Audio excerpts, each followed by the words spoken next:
The Holy Lance of Longinus. According to the Gospels, the Holy Lance was a spear used by Roman soldier Longinus to stab Jesus Christ as he hung from the cross. Longinus needed to ensure that Jesus was lifeless so that his body could be removed, as Jewish leaders did not want the bodies left on the crosses during the Sabbath. The spear is said to have fallen into Nazis' hands before World War II, but it mysteriously disappeared after the war ended.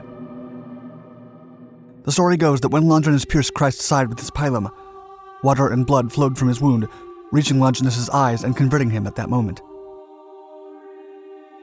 The Roman pilum measured about 2 meters and was made of an iron shank about 7 millimeters in diameter and 60 centimeters long with a pyramidal head. It was the most effective ancient warfare javelin for its tremendous ability to immobilize enemy targets and destroy their shields. It is said that the Holy Lance, also known as the Spear of Destiny, belonged to Emperor Charlemagne as part of the crown jewels of the Roman emperors of the Western Empire. According to experts, when Germany annexed Austria before World War II broke out, Hitler stole the jewels from a Vienna museum. As part of his ongoing fascination with the occult, Heinrich Himmler, leading member of the Nazi Party, wanted to possess as many ancient relics as possible to absorb their secret powers. Among the SS members, no one was as blinded by Nordic runes and dark forces as Himmler. The Nazi forces stored some of the stolen treasures in a subterranean vault under the streets of Nuremberg in Germany. Only 3 people had the key to the vault. Rumor has it that upon conquering Europe, Hitler planned to have himself crowned there as a latter-day Holy Roman Emperor at war's end. However, when the Allies finally encroached on Nuremberg, the vault was empty, and the Holy Lance was mysteriously gone. Medievalist scholar and U.S. Army Lieutenant Walter Horn was summoned by General George S. Patton to investigate the disappearance, as the treasure was of great symbolism to Christians and the Nazis. According to legend, Horn found and retrieved the missing treasure from German soldiers on the very same day as Hitler's death, April 30th, 1945. The spear was returned to Austria, where it remains on display at the Belvedere Castle in Vienna. Still, many experts claim that it is only a copy and that the artifact is still missing among other lost Nazi treasures. The spear has fascinated historians for centuries, and there are currently 3 lances whose owners assert are the real Holy Lance of Longinus. Peking Men. Peking Man is a cranial specimen of the species Homo erectus pekinensis, discovered in excavations outside of Beijing around 1925. The human remains became an important matter of national pride, so when the Japanese invaded Beijing in 1937, the fossils were to be shipped to the United States for protection. But Peking Man never made it past the coasts of China. Austrian paleontologist Otto Zdansky first found Peking Man's teeth remains in Zhoukouzhan, Beijing.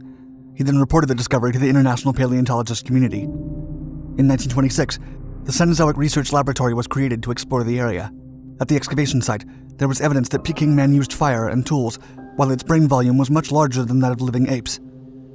Archaeologists dated the fossils as between 680,000 and 780,000 years old. They regarded the specimen as an astonishing missing link in human evolution. Peking Man was then stored in a Beijing museum until 1941. Paleontologists feared for the ancient findings as the Second Sino-Japanese War broke out. The Japanese were relentless in their destruction tactics and didn't care about preserving culture. When Beijing came under Japanese occupation at the start of World War II, the bones were supposed to be shipped to the US for safekeeping. Peking Man's remains and other artifacts were deposited in 2 wooden footlockers. They were handed to the US Marine Corps to transport them from the Peking Union Medical College to the SS President Harrison. The Marines safely delivered the package at the Qinhuangdao port. It was now up to the SS President Harrison crew to transport it to the Museum of Natural History in New York City. But the ship was attacked by the Imperial Navy's vessels and ran aground near Qinhuangdao. The precious cargo was not ever seen again. Various attempts at trying to locate the 2 footlockers near the area were futile. It's speculated that the Peking Man may have been aboard the Awamaru, a Japanese hospital ship accused of smuggling $5 billion of gold and treasure. The ship was later sunk by a US submarine, but the wreck was never found, and no treasure was recovered, despite a $100 million Chinese search effort. Some US Marines reported that while Qinhuangdao port was under siege by Chinese communist soldiers, they found a box with bones while digging foxholes, but they never saw the remains again after the attack. While casts and descriptions remain, paleontologists consider the Peking Man the single greatest loss of original data in the history of paleontology. Cozo Artifact. On February 13, 1961, 3 friends were out prospecting for geodes near Olancha, California, when they happened upon the Cozo Artifact, a relic of another time and place. Scientists have debated for decades about its potential origin, whether it belonged to an ancient civilization, prehistoric astronauts, or even human time travelers. The Cozo Artifact appeared to be some sort of spark plug covered by a mixture of rock and hard clay. The three friends who found it, Wallace Lane, Virginia Maxey, and Mike Mikesell, believed the artifact was primitive alien technology that came from outer space. After an X-ray analysis, a geologist described the artifact as a modern-day spark plug encased in a geode that was allegedly dated as 500,000 years old. Though there was no corroborating dating of the artifact, some experts claimed that the anomaly could have been evidence of a lost civilization or an extraterrestrial race that ventured into Earth. Others suggested that the metal may have been used as an advanced communication or transmitting device. One of its discoverers, Wallace Lane, possessed the relic for years until his death and refused to let experts examine it.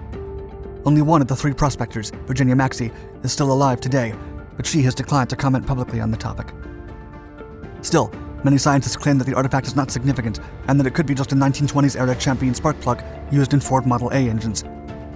The artifact remained lost from the public eye until it re-emerged in 2018 when the family of one of the original prospectors offered it up for further analysis.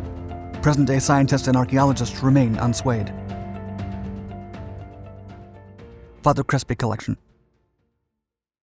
Father Carlos Crespi Croci was an Italian monk who moved to Ecuador in 1923, where he established orphanages and schools for the poor.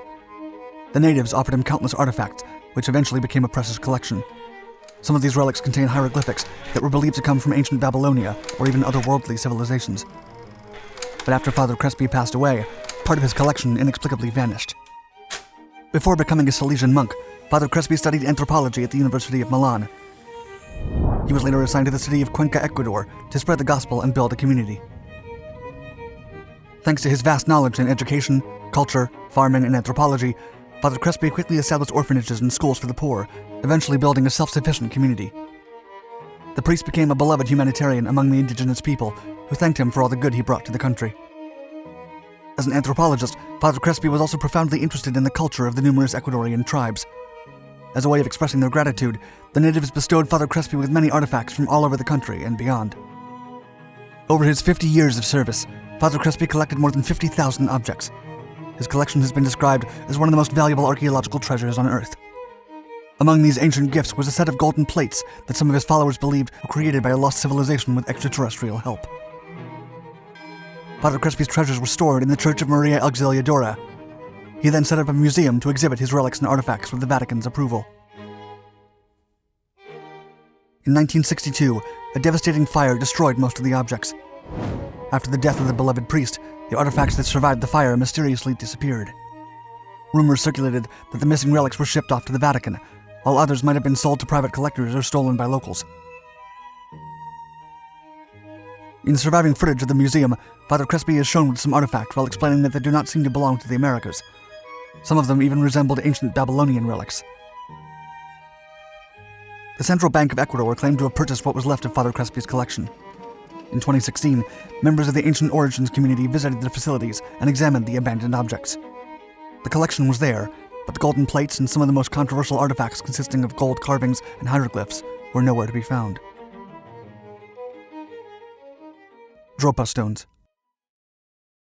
The Dropout Stones are 716 circular stone discs with grooves that were discovered in China in 1938. A Chinese man reportedly examined the stones and concluded that the hieroglyphs told a story. One of them allegedly described an alien civilization coming to Earth. But controversy has surrounded the discovery to the point of becoming a myth, as the discs are currently nowhere to be found. According to the few people who saw the Dropout Stones in person, they were about 30 centimeters in diameter and contained tiny hieroglyphics dated back 12,000 years. The stones were found half buried in a cave next to a row of graves full of short skeletons. They were then stored in a Chinese museum for decades. In 1962, a man named Sum Nui allegedly examined the Dropout Stones with a magnifying glass and claimed the hieroglyphs told a story. According to the stones, a spacecraft crash-landed in the Bayan Har Mountains. The Dropout people could not fix the ship and had to adapt to Earth. According to the book The Chinese Roswell, UFO Encounters in the Far East from Ancient Times to the Present, by Hartwig Hausdorff, one of the stones read, quote, "The Dropa came down from the clouds in their aircraft. Our men, women, and children hid in the caves 10 times before sunrise. When at last we understood the sign language of the Dropas, we realized that the newcomers had peaceful intentions." It is said that after Sum Nui reportedly published his findings and drew heavy criticism, he self-exiled in Japan and died shortly afterward. Russian researchers also requested to examine the discs, and a few were transported to Moscow. Several chemical tests showed that the rocks contained large amounts of cobalt and other metallic substances. In an interview with the Soviet magazine Sputnik, scientist Dr. Vyacheslav Syzev said the discs vibrated with a strange and unnatural rhythm, as if being charged with electricity. The Dropout Stones were supposedly last seen in 1994 by Austrian engineer Ernst Wegerer at the Banpo Museum in Shanxi province. Since then, there are no records of their whereabouts, leading many people to assume that they could have been a hoax.